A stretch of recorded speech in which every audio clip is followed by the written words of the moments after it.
John Williams was a 22-year-old with a bright future, living a peaceful life with his loving mother in Los Angeles. But everything changed on an ordinary day at the supermarket when he was falsely accused of a crime he didn't commit. What began as a routine day of shopping quickly spiraled into a nightmare as John found himself handcuffed and thrown into jail for armed robbery. His mother, Mary, with unwavering faith, stood by his side, determined to prove his innocence.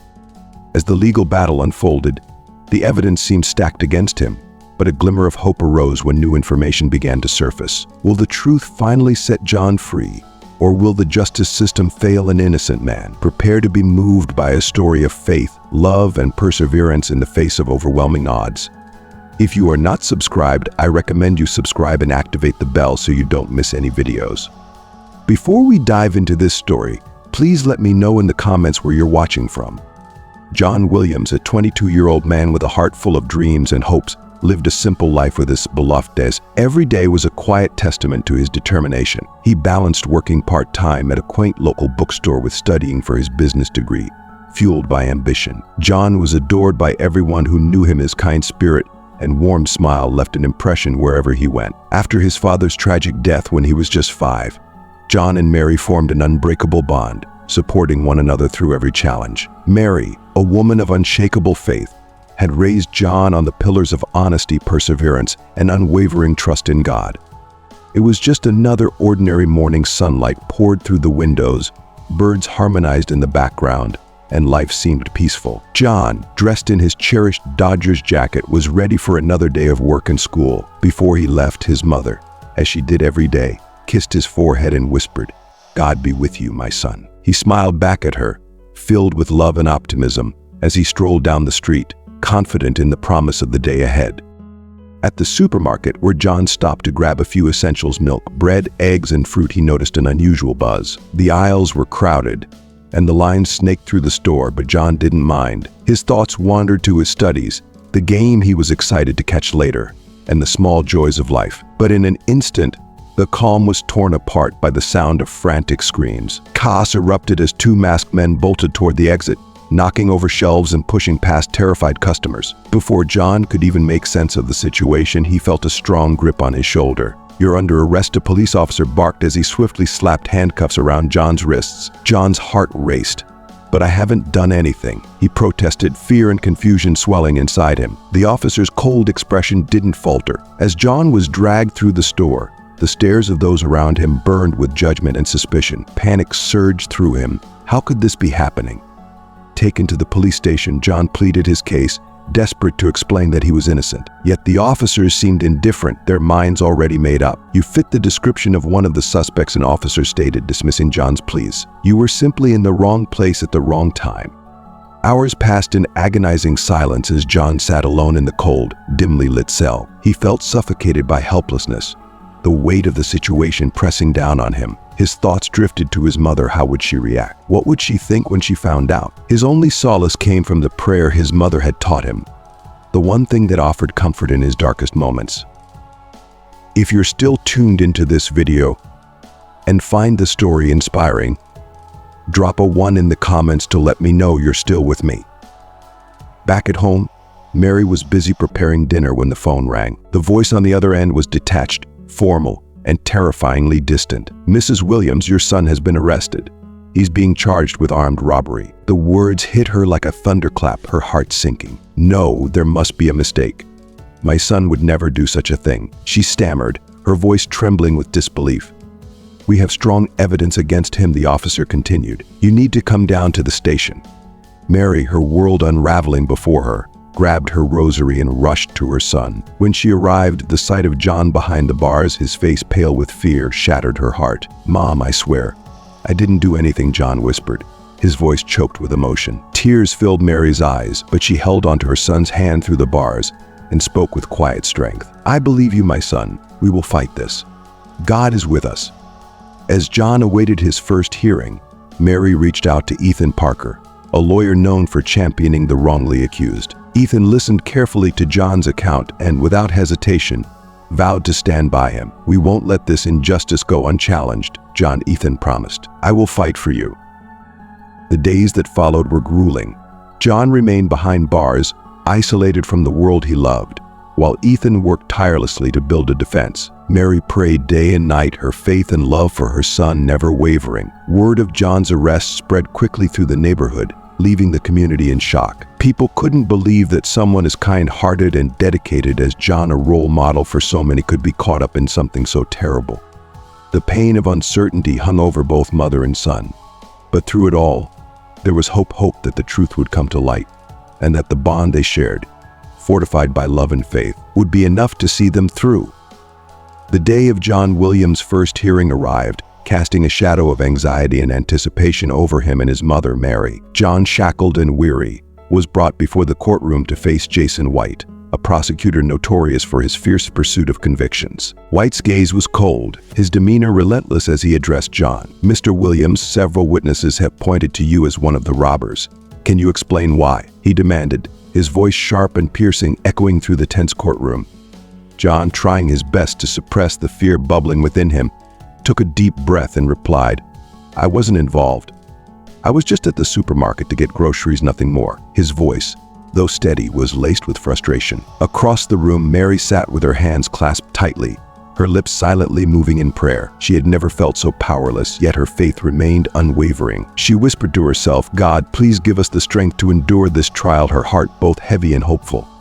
Ethan Parker, John's defense lawyer, stood tall, preparing to counter the prosecutor's accusations. Ethan was no stranger to battling injustice, and he believed in John's innocence with every fiber of his being. As he carefully outlined his strategy to Mary and John after the hearing, he reassured them, "We'll need time to gather the evidence we need, but don't lose heart. Truth always has a way of shining through." John's heart sank as he was escorted back to his cold, unforgiving cell. The weight of the situation bore down on him, but he clung to hope, knowing that Mary's prayers and Ethan's dedication were his lifelines. As he sat alone, staring at the bleak walls, his mother's words echoed in his mind, "God is with us, and He will guide us through this storm."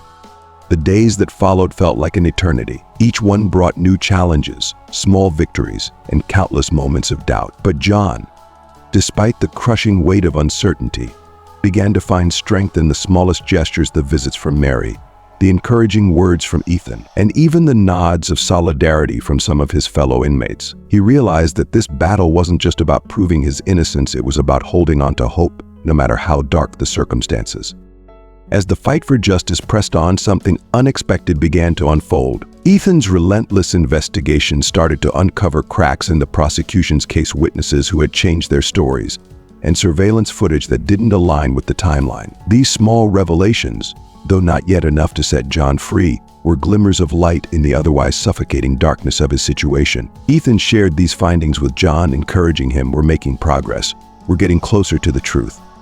The days following John's arrest had been a whirlwind of fear, confusion, and helplessness. His once simple life had been violently torn apart, replaced by the harsh reality of prison walls and accusations that felt like a nightmare he couldn't wake up from. Each night, as he lay on the thin, uncomfortable mattress, John struggled to find sleep. The faces of his accusers haunted him, and the weight of injustice pressed heavily on his chest. "Why me?" he often asked himself, his mind spinning in circles. He could still picture that day at the supermarket, the normalcy of it all before everything went so wrong.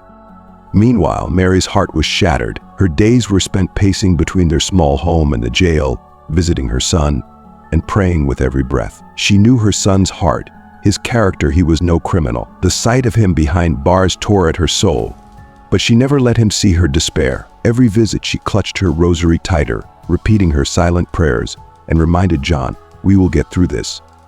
God has a plan, even if we don't see it yet." Amid this storm, Ethan worked tirelessly. He was more than just John's lawyer. He was a man on a mission, determined to unravel the tangled web of lies and accusations. He knew the system was stacked against young black men like John, and that reality fueled his fight. Every day he dug deeper, questioning every witness, reviewing every piece of evidence, searching for the truth hidden beneath layers of falsehood. John's first few days in jail were the hardest. The isolation, the fear, the uncertainty, it all threatened to crush him, but he knew he couldn't give up. He wasn't just fighting for himself, he was fighting for his mother, for Ethan's belief in him, and the truth. He made friends with a few inmates, older men like Mike, who had been in prison for years. They shared stories of their injustices, offering John wisdom on how to survive in a place that could so easily strip you of hope. One day during a visit, Mary brought a flicker of hope. "Ethan found something," she said, her voice filled with a cautious optimism that hadn't been there before. "There are contradictions in the witness testimonies. We're getting closer, my son." Those words were like a lifeline to John. For the first time in weeks, he felt a small surge of hope. Maybe, just maybe, they could win this. As the weeks dragged on, John tried to keep himself occupied. He read books Mary brought him and spent hours discussing legal strategies with Ethan. His mind, always sharp, latched onto every detail, knowing that even the smallest piece of evidence could tip the scales in his favor. Through it all, John learned something powerful. No matter how dark things seemed, there was always light to be found. His faith in God, his mother's unwavering love, and Ethan's dedication were his guiding stars. They were all fighting for him, and that knowledge gave him the strength to face each day, no matter how bleak. In his cell, as the days stretched into weeks, John began to truly believe that justice would prevail. He didn't know when or how, but he knew one thing for certain: he wasn't alone in this fight. And with that belief, he was ready to face whatever lay ahead. What came next could change everything. "We'll use everything we have, John. We can't let them win," Ethan Parker declared with unwavering determination, his voice carrying the weight of both resolve and hope. John looked at his lawyer, drawing strength from the firm conviction that radiated from him. In stark contrast, across the courtroom stood Jason White, a prosecutor infamous for his cutthroat approach and relentless pursuit of convictions. To him, John was merely another statistic, another name on a long list of defendants he sought to lock away. As the trial loomed closer, every passing day deepened the sense of injustice that enveloped John. He was a young man with dreams, caught in the tangled web of a legal system that seemed designed to fail him. The Los Angeles courtroom, a battleground of fates, was thick with tension on the morning of the first hearing. Mary, as always, was there, her hands clutching her rosary so tightly that her knuckles turned white. John's heart ached to see his mother's face lined with worry, yet filled with fierce hope. Ethan sat beside him, a silent reminder that they were ready to fight, even against impossible odds.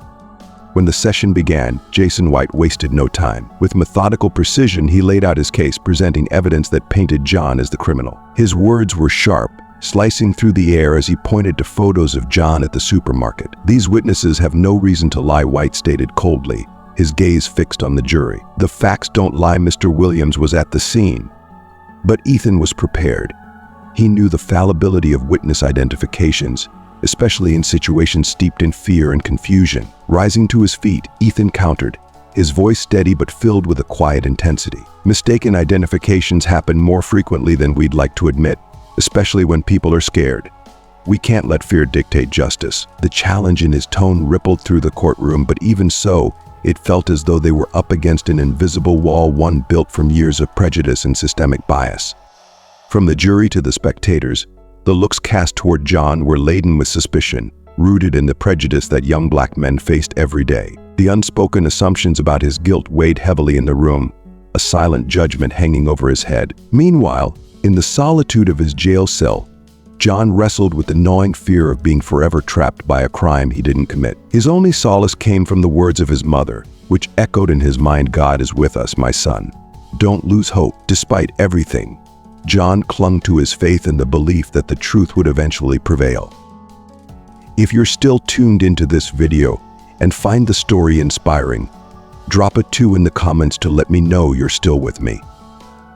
Mary, undeterred by the gravity of the situation, became an unstoppable force outside the courtroom. She organized prayer vigils, spoke passionately to the media, and rallied the community behind her son. "My boy is innocent," she told anyone who would listen, her voice filled with both pain and defiance. "We're not just fighting for John, we're fighting against a system that is often stacked against our young men." Her tireless efforts began to stir something within the community, drawing support from neighbors and strangers alike.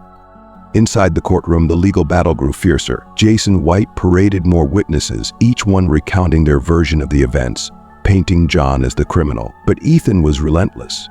He scrutinized every testimony, highlighting inconsistencies with surgical precision. "Are you certain you saw my client at that exact moment?" He pressed one of the witnesses, his voice firm. The elderly woman on the stand hesitated, her certainty faltering under Ethan's unyielding gaze. I don't know," she stammered. "Everything happened so fast.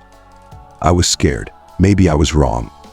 It was a small victory, but it ignited a flicker of hope in John's heart. Yet both he and Ethan knew they needed something concrete to dismantle the prosecution's case entirely. That's when a glimmer of salvation appeared. One evening, Ethan received a call that would change everything. A man named Robert had attended one of Mary's vigils. "I was at the Dodgers game that day," Robert explained, "and I'm certain I saw John there. I have tickets and photos to prove it." Ethan's pulse quickened.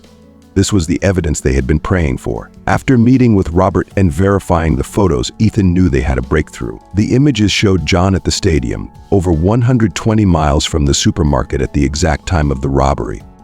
In court, Ethan presented the new evidence with unshakable resolve. "Ladies and gentlemen of the jury," he began, holding the photos high for all to see, "this is undeniable proof. My client was at the Dodgers game far from the crime scene when the robbery occurred. This alone exonerates him." The tension in the courtroom was palpable as the photos were displayed on the projector. Mary, sitting in the front row, felt tears well up in her eyes as she clutched her rosary. Her whispered prayers were finally answered. Jason White tried to discredit the evidence, but it was too compelling to ignore. The judge allowed it to stand, and a heavy silence filled the room. With this new revelation, the jury was forced to confront a reality that cast doubt on everything they had heard. The once certain glances they had cast at John were replaced with hesitation. The scales of justice, which had seemed so hopelessly tilted, were beginning to balance. Ethan pressed forward, emphasizing the weaknesses in the prosecution's case and the strength of the new evidence.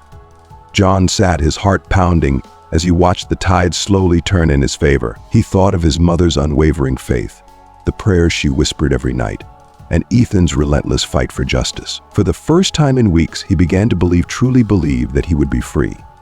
The session adjourned, leaving a thick sense of anticipation in the air. As the jurors left the courtroom, it was clear that the fight wasn't over.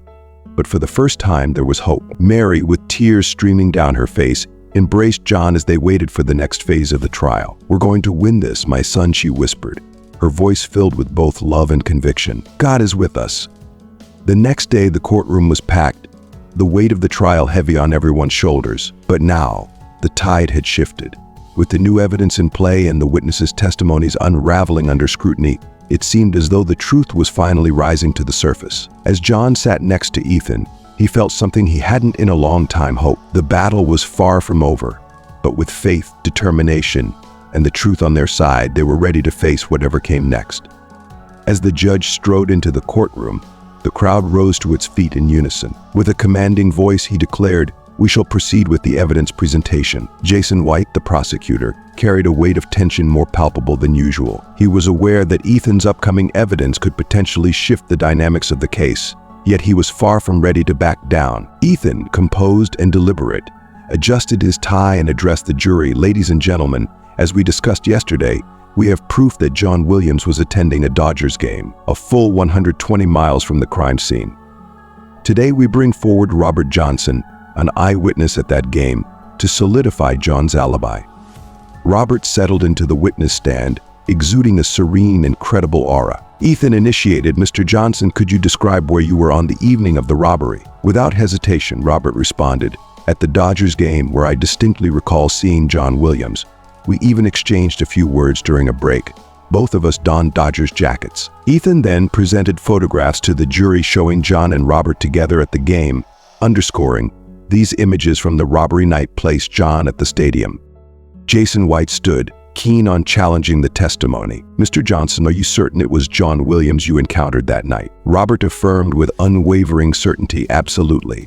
His face and our conversation are etched in my memory." In the audience, Mary clasped her rosary, a wave of relief washing over her as the weight of the evidence seemed to tilt in their favor. Hope kindled within her as she silently offered prayers of gratitude.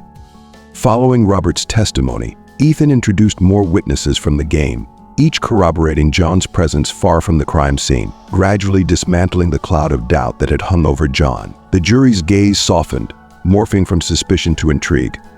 Yet Jason was not deterred. He summoned witnesses from a nearby supermarket who insisted they saw John at the crime scene. Memories might waver, he argued, but the essence of truth remains unchanged. Ethan countered adeptly, highlighting the fallibility of human memory under pressure. These could be honest errors. However, John's alibi stands unshaken. He was miles away when the crime occurred. The judge, closely following the duel of narratives, called for a recess with a firm bang of his gavel. As the courtroom thinned, Mary approached John, her eyes gleaming with maternal pride. "You're holding up strong, my son. We are not alone in this. Divine grace is on our side." John grasped his mother's hand, drawing courage from her resolve. "I believe so, Mom. We'll get through this together." In the quiet of the break, Ethan reassured John and Mary in a secluded chamber, "We're on the right track, but we must remain vigilant. The prosecution may have more up their sleeve. Yet our defense is robust." John nodded, his resolve hardening. "I place my faith in you, Ethan. Together, we'll establish my innocence." As the trial resumed, Jason White redoubled his efforts to implicate John, presenting indirect evidence that Ethan skillfully dismantled, underlining its inconsistencies and reinforcing John's alibi with the unshakable testimonies from the game attendees. By the session's close, an air of expectancy hung over the courtroom. The judge scheduled the closing arguments for the following day. John, Mary, and Ethan left the courtroom, their spirits buoyed by the day's victories and the supportive touch of a church member who whispered encouragement. "We're all praying for you." Mary's smile broadened with heartfelt gratitude. "Thank you. Every prayer strengthens our fight for justice." As the judge strode into the courtroom, the crowd instinctively rose in a gesture of respect and anticipation. His commanding presence signaled the continuation of a trial that held the fate of a young man in its grasp. "We shall resume the presentation of evidence," he declared, his voice echoing with an authority that reinforced the gravity of the proceedings. Jason White, the seasoned prosecutor, stood with a posture rigid with tension. The air was thick with the stakes of what was about to unfold. He was acutely aware that the evidence Ethan planned to introduce could dramatically sway the case's direction. Despite this, his expression betrayed no intention of yielding easily to the defense's narrative. Ethan, with a measured calmness and a touch of resolve in his eyes, adjusted his tie before addressing the jury. His voice, clear and persuasive, began to weave a narrative of innocence and alibi. "Ladies and gentlemen, as we outlined yesterday, we have compelling evidence that John Williams was indeed attending a Dodgers game, an event occurring over 120 miles away from the crime scene. Today, you will hear from Robert Johnson, a witness whose testimony is crucial to corroborating John's whereabouts that day." Robert took the witness stand with an air of quiet confidence. His middle-aged features were softened by a demeanor that spoke of honesty and reliability. As Ethan engaged him in a conversation about the night of the robbery, Robert's answers were forthright. "I was at the Dodgers game," he stated unequivocally. "I clearly remember seeing John there. We even exchanged a few words during a break, both of us wearing Dodgers jackets, symbols of our shared allegiance." Ethan then presented the jury with several photographs, capturing moments from the game that showed John and Robert together, immersed in the crowd. These photos, Ethan pointed out, clearly placed John at the stadium, far from the scene of the crime, on the night in question. Jason White rose, his demeanor composed yet probing. He initiated a cross-examination that sought to cast a shadow of doubt. "Mr. Johnson, are you certain it was John Williams you saw that night?" His voice carried a mix of skepticism and precision. Robert's reply was unflinching. "Absolutely. I remember his face distinctly, and our brief conversation left no room for doubt." In the audience, Mary, Joan's mother, clasped her hands tightly, her knuckles whitening with the grip. As she listened to the exchange, a surge of hope washed through her, mingled with an intense relief that perhaps the tide was turning in her son's favor. The courtroom buzzed with the weight of Robert's testimony, as Ethan continued to call other witnesses who had been at the game. Each corroborated John's alibi, gradually chipping away at the cloud of suspicion that had hovered over him. The jurors' expressions began to shift, reflecting less suspicion and more contemplation of the evidence laid before them. However, Jason was not ready to concede. He summoned witnesses from a local supermarket near the crime scene who were adamant they had seen John there. "Memory might falter," he argued with a pointed look toward the jury, "but the truth remains constant." Ethan countered this with a calm yet firm rebuttal, emphasizing the reliability of John's alibi and the potential fallibility of human memory under stress. "These witnesses are sincere," he acknowledged, "but even sincere witnesses can be mistaken. We have demonstrated conclusively that John was nowhere near the crime scene." The judge, a seasoned observer of human character and courtroom dynamics, called for a brief recess after the intense exchanges. The air in the courtroom felt charged as people began to file out. Mary approached John, who remained seated, his face a mask of hopeful anxiety. She touched his shoulder gently, her voice soft but filled with unwavering strength. "You're doing well, my son. We are grounded in our faith, and truth is on our side." John's eyes met hers, and in them she saw a reflection of her determination mixed with gratitude. "I know, Mom. It's that faith that's keeping me going. We're going to get through this." During the recess, in a quiet corner of the courthouse, Ethan reviewed his notes intently, while John and Mary discussed the day's proceedings. Ethan looked up, his expression one of cautious optimism. "We're making strong headway, but the battle isn't over. The prosecution will likely intensify their efforts, but our defense is robust, grounded in solid evidence and truthful testimonies." John nodded, his resolve fortified by Ethan's confidence and his mother's unwavering support. "I trust your judgment, Ethan," he said, a determined edge to his voice. "We'll clear my name and the truth will prevail." As the court reconvened, the atmosphere was laden with anticipation. Jason White made a final, fervent attempt to sway the jury, bringing forward more circumstantial evidence and questioning the credibility of the defense's witnesses. But Ethan was prepared, systematically dismantling each of the prosecution's points and reinforcing John's alibi with meticulous clarity. By the end of the day, the courtroom was steeped in a palpable sense of anticipation. The judge announced that closing arguments would be heard the following day, and John, Mary, and Ethan left the courtroom with a cautious sense of hope. They knew the final arguments would be pivotal, and as they stepped out into the fading light, Mary felt a reassuring squeeze on her shoulder from a fellow church member who had come to show support. "We're all praying for you," the woman said softly. Mary turned, her face etched with fatigue but lit by a gentle smile. "Thank you," she replied, her voice thick with emotion. "Your prayers and this community's support are what keep us strong." Jason scrutinized the documents, his eyes narrowing as he searched for any piece of evidence that could turn the tide back in their favor. The stress of the ongoing trial had begun to wear on him, but his determination to prove John's guilt seemed unyielding. He pored over the supermarket security footage, hoping to catch a glimpse of something the defense might have overlooked.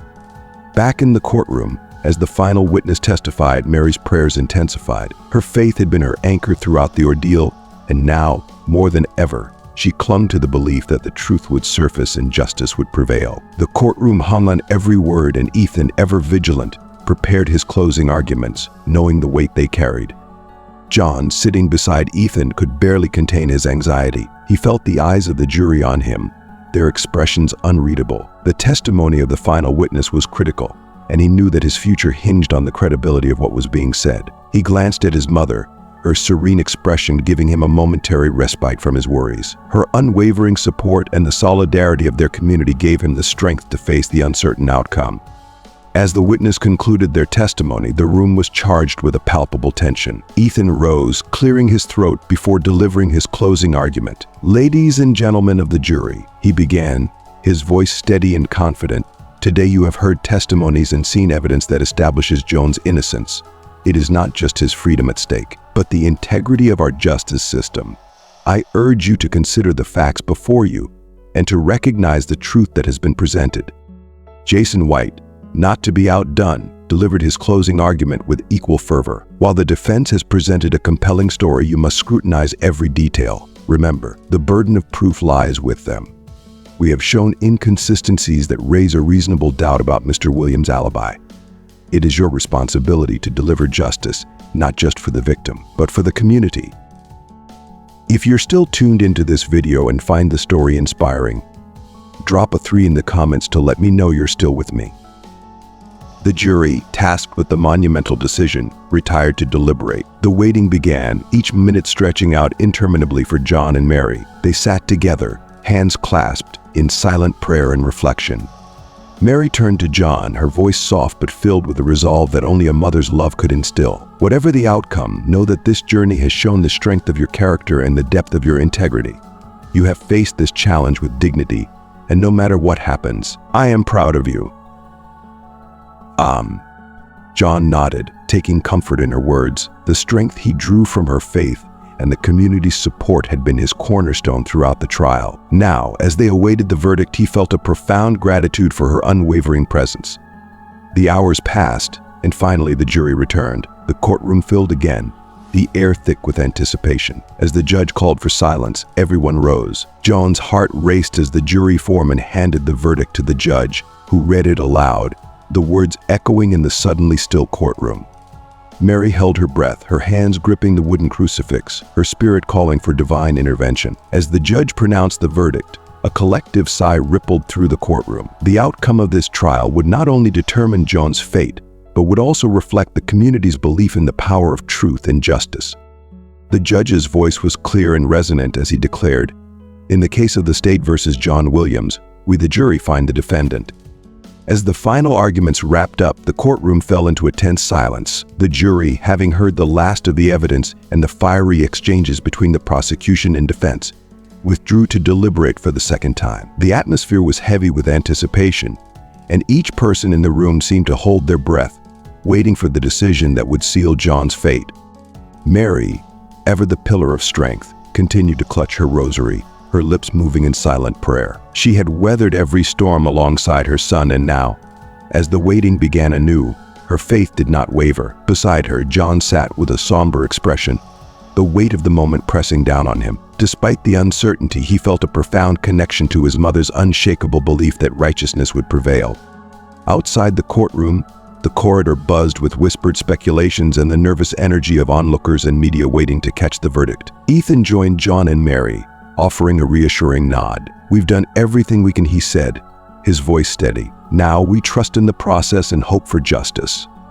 Inside the deliberation room, the jury faced the daunting task of sifting through the testimonies and evidence, the words of Jason White echoing in their minds against the calm, confident rebuttals from Ethan.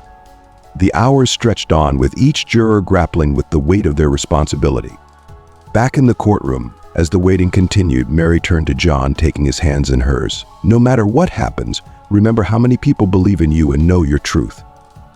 Our journey through this trial has shown us the power of faith and the strength of our community." John nodded, drawing comfort from her words, his anxiety tempered by the support of those around him. Finally, after hours that seemed like days, the jury returned. The courtroom filled quickly, the air thick with anxiety and expectation. As everyone stood, the judge called for silence, and the jury foreman stepped forward, a slip of paper in hand that held Joan's future. Mary closed her eyes for a moment, her prayer a silent plea for strength. John swallowed hard, bracing himself for the words that would follow. Ethan stood by, his expression composed but his attention fixed on the foreman. "We the jury find the defendant, John Williams," the foreman began, his voice clear and resonant in the hushed courtroom. A pause followed, a brief moment that felt like an eternity to John and Mary. "Not guilty of all charges." A wave of relief swept through the courtroom. Cheers and sobs of joy erupted from John's supporters, echoing off the walls. Mary burst into tears, her prayers answered, her faith affirmed. She hugged John tightly, both of them overwhelmed by the moment. Ethan smiled, his relief evident as he thanked the jury with a nod. Jason White, meanwhile, closed his briefcase with a snap, his expression unreadable but his disappointment clear. As the courtroom began to clear, John turned to his mother, his eyes brimming with tears. "Thank you, Mom. Your faith, your strength. It got us through." Mary smiled through her tears, squeezing his hand. "I told you God is with us. He was with us every step of the way." The victory was not just a legal win, it was a testament to their perseverance, the power of community support, and the strength of a mother's faith. As they walked out of the courtroom, John felt not just the joy of freedom, but the profound gratitude for every prayer, every word of encouragement, and every moment of support that had led them to this day. Dr. Thompson adjusted his glasses and spoke clearly, his voice steady in the silent courtroom. "Certainly, Mr. Parker. When individuals are under stress, particularly in chaotic situations like a crime scene, their ability to accurately recall details can be significantly impaired. This is due to the body's stress response, which prioritizes immediate physical survival over detailed memory formation."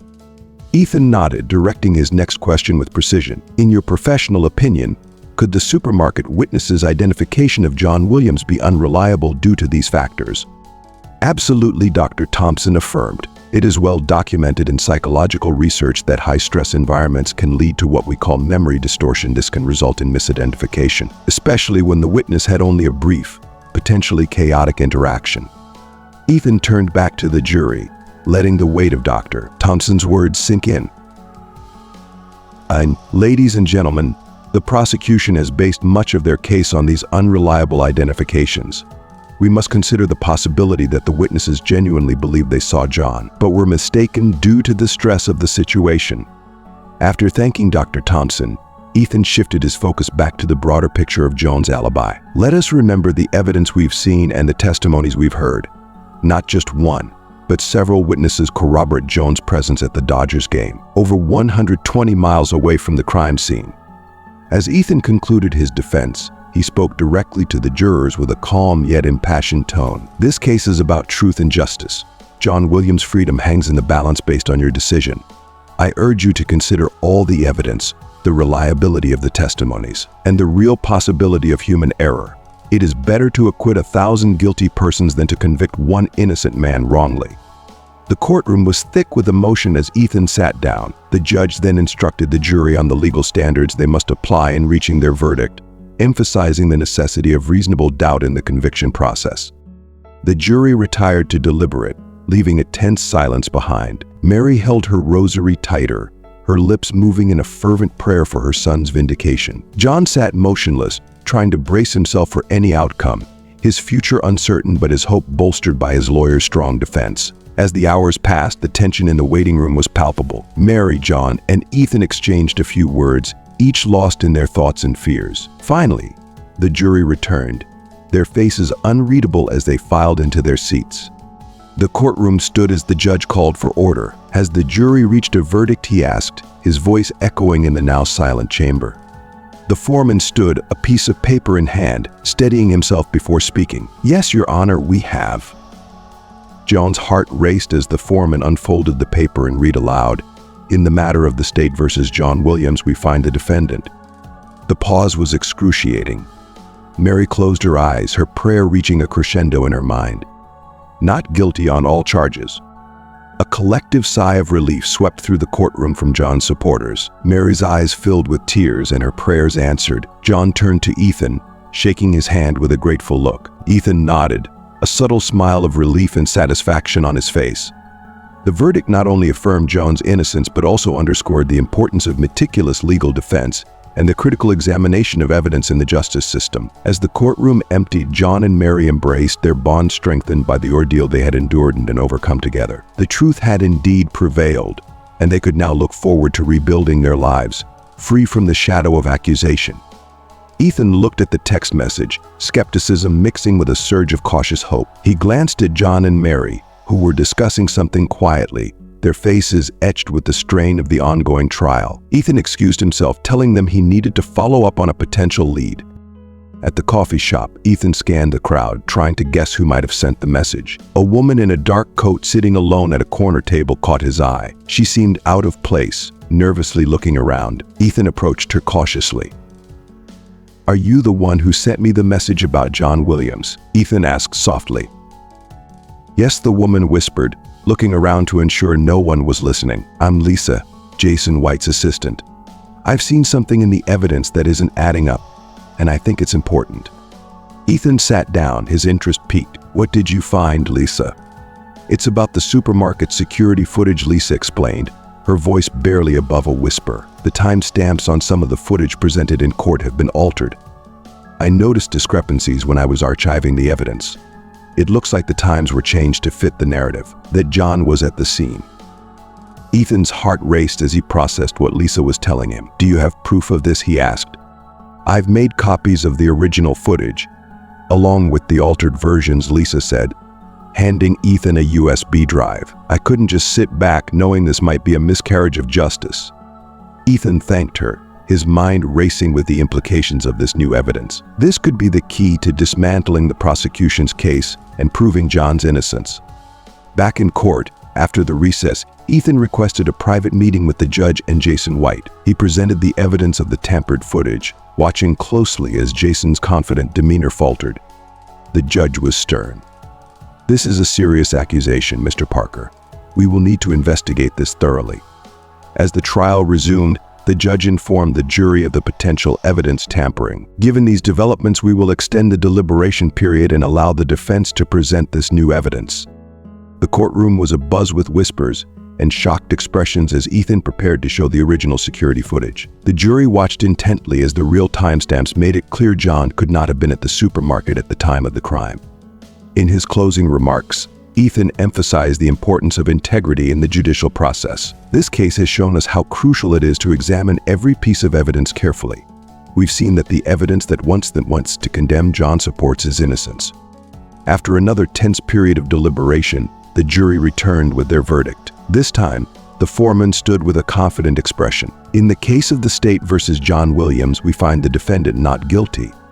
Relief swept through the courtroom. John and Mary embraced, tears of joy streaming down their faces. Ethan felt a profound sense of accomplishment, grateful for Lisa's courage in coming forward. The trial's conclusion marked more than just a victory for John. It was a testament to the pursuit of truth and the importance of ethical conduct in the justice system. As they left the courtroom, John thanked Ethan for his unwavering dedication, and Mary, ever faithful, whispered a prayer of thanks for the justice they had fought so hard to achieve.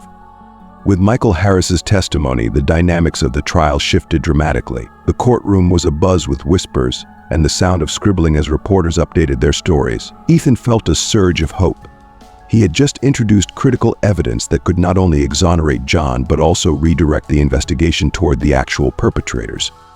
As Michael stepped down from the witness stand, Ethan prepared his next move. He requested a recess from the judge to discuss the implications of this new testimony with the prosecution and to plan for further investigation. During the recess, Ethan, John, and Mary gathered in a quiet corner of the courthouse. John looked visibly relieved, almost in disbelief that someone had finally corroborated his innocence publicly. Mary, with tears in her eyes, whispered prayers of thanks. Ethan was on his phone coordinating with the police to bring in Tom, the identified suspect, for questioning. He also arranged for protection for Michael, knowing that his brave decision to testify put him at risk. If you're still tuned into this video and find the story inspiring, drop a 4 in the comments to let me know you're still with me. When the court resumed, Ethan was ready to solidify his argument. Your Honor, with the new testimony provided by Mr. Harris, it's clear that the case against John Williams is based on mistaken identity and false assumptions. We request a reconsideration of the charges and immediate bail for John until this new lead is fully investigated. Jason White, though visibly shaken by the turn of events, tried to regain his footing. Your Honor, while the new testimony is indeed surprising, it requires thorough investigation. We request that no hasty decisions be made until we verify Mr. Harris's claims. The judge nodded thoughtfully. Given the serious nature of these new developments, I am inclined to grant bail to Mr. Williams while the authorities investigate Mr. Harris's allegations. However, the trial will continue until a conclusive decision is reached based on all available evidence. John was granted bail, and as he walked out of the courthouse with his mother, there were cheers from the crowd that had gathered outside, drawn by the news of the dramatic testimony. Reporters rushed to get his comments, but Ethan advised him to refrain from speaking until they were clearer on the next steps. The following days were a whirlwind of activity. The police took Tom into custody for questioning, and further evidence began to surface that supported Michael's testimony. Security footage from another angle was recovered, showing the faces of the actual robbers, confirming Michael's account. Ethan prepared for the continuation of the trial, armed now with substantial evidence to argue for a full dismissal of the charges against John. In court, as he presented the new evidence, the mood was palpable. Even Jason White seemed resigned, his arguments faltering as the truth became undeniable. After another round of deliberations, the jury returned a verdict of not guilty. The courtroom erupted into applause, and John, overwhelmed, hugged his mother and Ethan. Outside the courtroom, he was greeted as a free man, his innocence publicly declared. In the weeks that followed, John worked to rebuild his life, grateful for the justice system's eventual fairness but aware of its initial failings. Ethan's reputation as a determined and effective attorney was solidified, and Michael Harris was hailed as a hero for his courage. The case not only freed an innocent man but also sparked discussions on the reliability of eyewitness testimony and the need for thorough investigative procedures before charging individuals. For John, Mary, and Ethan, it was a hard-fought victory, a testament to perseverance and the unwavering pursuit of truth. As the courtroom emptied, the atmosphere was charged with mixed emotions. Some people murmured about the day's revelations, while others reflected silently on the gravity of the situation. Mary, ever the pillar of faith, squeezed John's hand reassuringly. "We're closer now, John." "Just a little longer," she whispered, her voice laced with both exhaustion and hope. Ethan, meanwhile, felt a cautious optimism. He had played his hand well, introducing compelling new evidence that had impacted the jury. Yet the delay was a reminder of the complexities of legal battles. Nothing was guaranteed until the verdict was read. Over the next few days, while the jury deliberated, Ethan continued to prepare for any potential outcomes. He met with his legal team daily, reviewing the details of the case and ensuring they were ready to respond to any additional inquiries from the jury or potential appeals from the prosecution. John spent these days in a state of liminal anxiety, comforted by his mother's unwavering support and the community that rallied around him. People who had followed the trial sent messages of support, and local media outlets began to cast him more clearly as a victim of mistaken identity. Finally, the day arrived for the jury to reconvene and deliver their verdict. The courtroom was packed, the air thick with anticipation. John, Mary, and Ethan entered together, their faces set with resolve but their nerves evident. The judge called the room to order, and the jury filed in. Everyone rose and a deep silence fell over the courtroom. The judge nodded to the jury foreman, who stood with the verdict slip in hand. "Your Honor, ladies and gentlemen," he began, his voice steady but carrying the weight of the moment. "After thorough deliberation, we have reached a unanimous decision." He paused, looking over at John, who held his breath, and then continued, "We find the defendant, John Williams, not guilty on all charges." A wave of relief washed over the courtroom. Cheers and applause broke out among John's supporters. Mary burst into tears, her prayers answered, and embraced her son tightly. Ethan allowed himself a small, satisfied smile, knowing that justice had been served. John turned to Ethan, his eyes filled with gratitude. "Thank you," he said simply, his voice choked with emotion. "You believed in me when it felt like no one else did." Ethan clasped John's shoulder. "It's what we're here for, John. Everyone deserves the truth." As the courtroom began to clear, the judge commended Ethan on his diligent defense and admonished the prosecution to take care in ensuring the accuracy of the case in the future.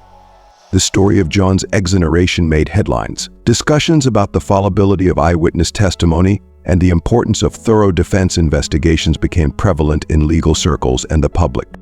For John, the acquittal was more than just a legal victory. It was a chance to reclaim his life and restore his reputation. He and Mary held a small gathering to thank those who had supported them through the ordeal. Ethan's reputation as a dedicated and effective attorney was solidified by the case. He continued to advocate for the innocent, inspired by John's resilience and the crucial role of truth in the justice system. This case, with its twists and turns, highlighted the complexities of law and the profound impact of justice rightly served. For John, Mary, and Ethan, it was a profound reminder of the power of perseverance, faith, and the relentless pursuit of truth. John's exoneration became a local symbol of perseverance and justice. His story was featured in community newsletters and local newspapers, often highlighting the role that determination and community support played in securing his freedom. Schools invited him to speak about his experience, where he emphasized the importance of legal knowledge and advocacy for oneself and others. The bookstore where he worked hosted a welcome back celebration, and customers often shook his hand with words of support and relief. Mary, ever the pillar of the community, organized gatherings to thank everyone who had supported them through the ordeal. These gatherings turned into broader discussions about community safety and the importance of watching out for each other. Her home became a place where people felt they could share their own stories of injustice and find communal support. Ethan, buoyed by the successful outcome of the case, found himself more in demand than ever. His firm received calls from people seeking an attorney who would fight tirelessly for their rights. He used John's case as a benchmark for how thorough and compassionate legal representation could change lives. He also conducted seminars and workshops on legal rights, often inviting John to speak about his experiences. As time passed, John's case continued to resonate. He became more involved in advocacy for legal reform, particularly focusing on the issues of eyewitness misidentification and the use of expert testimony in court. He joined forces with local legal aid organizations to provide support and education for others who were struggling with the justice system. Ethan and John also collaborated on a series of workshops for young adults on how to interact with the legal system, from understanding one's rights during a police encounter to how to seek legal representation. They stressed the importance of community awareness and involvement in justice processes. Mary, inspired by the outpouring of support her family received, started a support group for families navigating the criminal justice system. The group offered emotional support, practical advice, and sometimes financial assistance for legal costs. Her faith and her steadfast belief in her son's innocence had held her steady now. She provided a pillar for other families in similar situations. John, reflecting on his journey, realized how crucial a single voice could be in altering the course of one's life. He wrote about his experiences, a mix of personal reflection and factual recounting, which was published in a well-received memoir. The memoir not only detailed his ordeal but also discussed the broader implications of his case for justice reform. As John walked through his community, he was often stopped by people thanking him for his courage and perseverance. His story had not only cleared his name but had also ignited important conversations about justice and reform. For John, Ethan, and Mary, the case had ended not just with John's freedom, but with a renewed commitment to ensuring such errors would be less likely in the future. They had transformed a personal victory into a communal call to action, proving that even in the darkest times, resilience and unity could bring about profound change. At the bookstore, John was surrounded by a sense of normalcy that had eluded him for months. The stacks of books, the smell of coffee from the adjacent cafe, and the murmur of patrons browsing titles, it was all overwhelmingly familiar and comforting. His return wasn't just a personal triumph, it was a communal celebration. Throughout the day, customers and colleagues shared their relief and support, and many expressed their admiration for his resilience. Some even brought in articles about his case, discussing how it had opened their eyes to the importance of justice and community advocacy.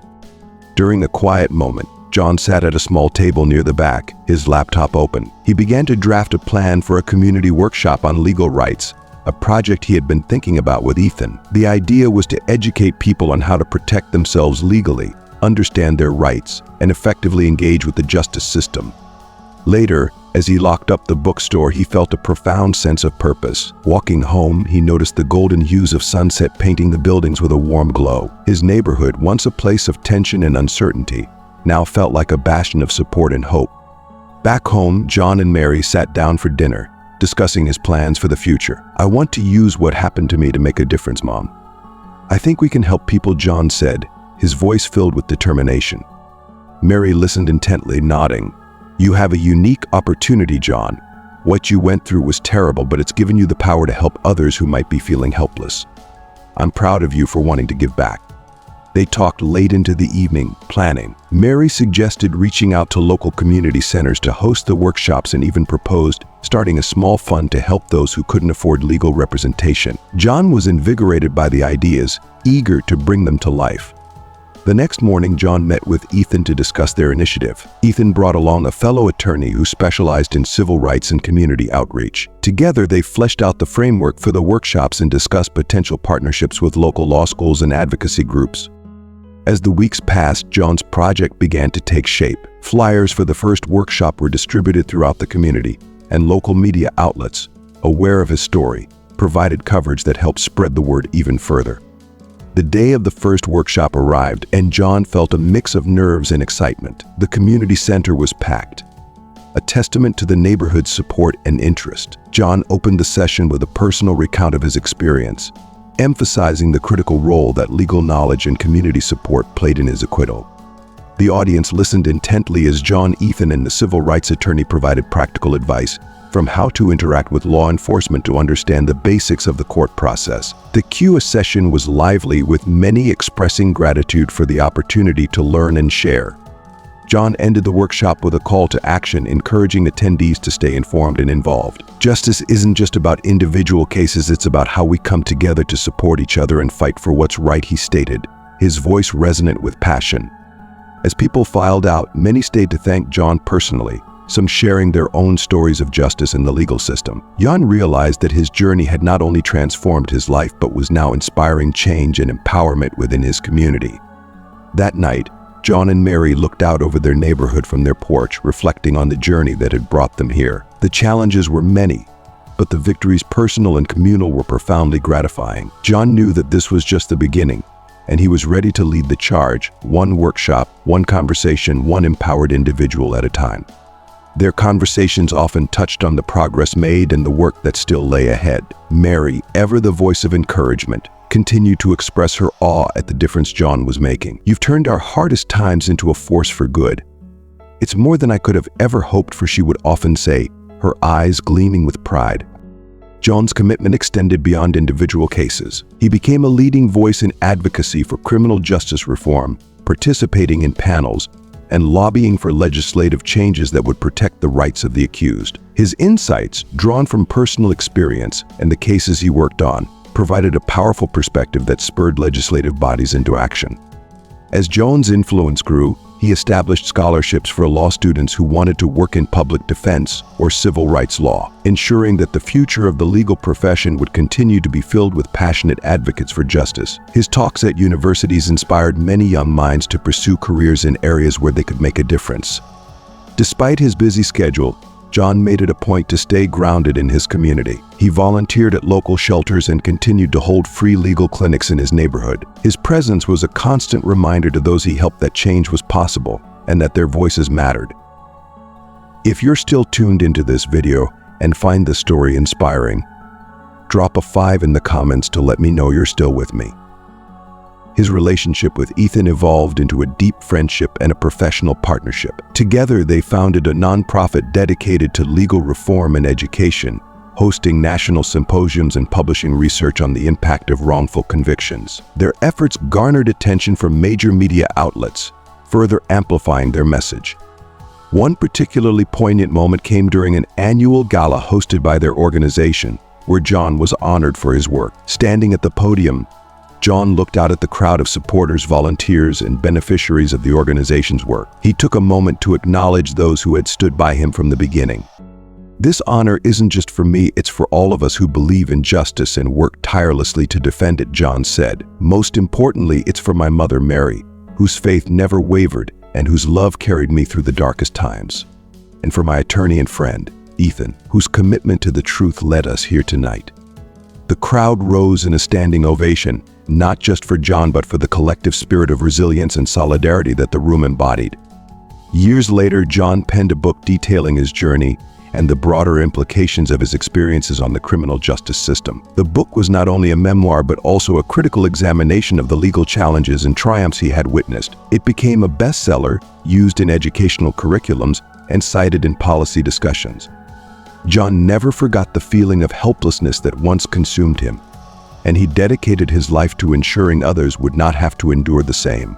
His story, marked by despair and triumph, became a beacon for all those fighting against injustices within a flawed system.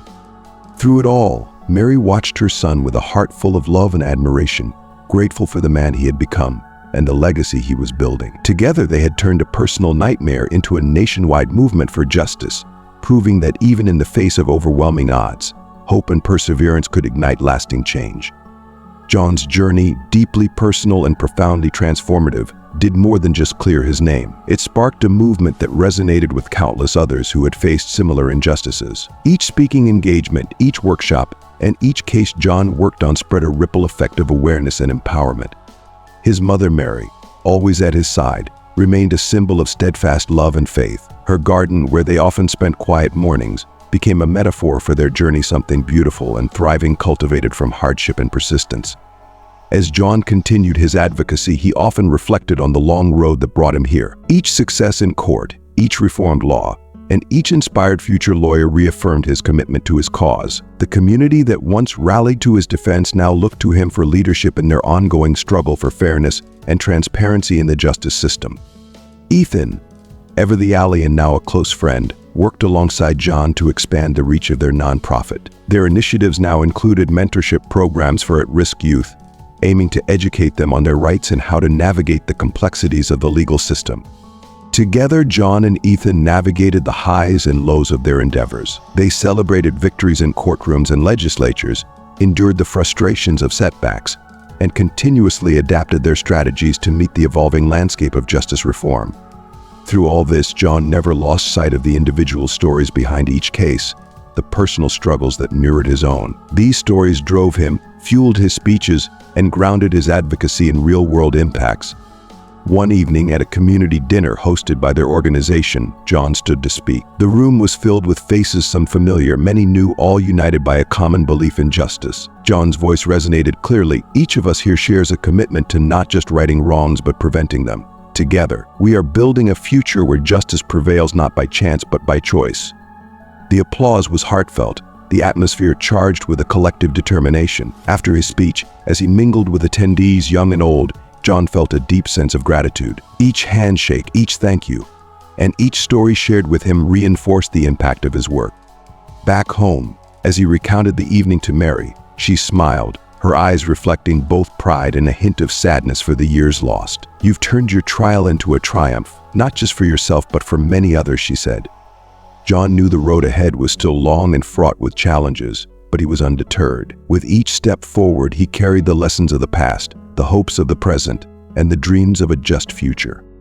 As the stars twinkled above their quiet home, John and Mary shared a moment of peace. They knew the fight for justice was far from over, but they also knew they weren't fighting alone. With each person they helped, each life they touched, and each change they spurred, they were weaving a stronger fabric of community and justice. John Williams, once a victim of a flawed system, now stood as a pillar of strength and a voice for change. His journey continued, each day a new page in a story of resilience, hope, and relentless pursuit of justice. As we come to the end of John's inspiring journey, I'd like to invite each of you to reflect on the powerful lessons we've explored today. John's story is one of resilience, justice, and the impact of community support. It's a reminder that one person's courage can ignite change and inspire a movement. Now, I want to hear from you. What have you learned from John's story? Is there a particular lesson or idea that struck you? Something you plan to carry forward in your own life? Please share your thoughts in the comments below. Your insights not only enrich our discussion but also help spread awareness and inspiration to others. If you found this video enlightening, don't forget to like, share, and subscribe to our YouTube channel. Your support helps us bring more stories like John's to light. Stories that challenge us to think differently and encourage us to act justly. Thank you for watching, and remember, each of us has the power to make a difference. Let's continue to learn, share, and grow together. See you in the next video.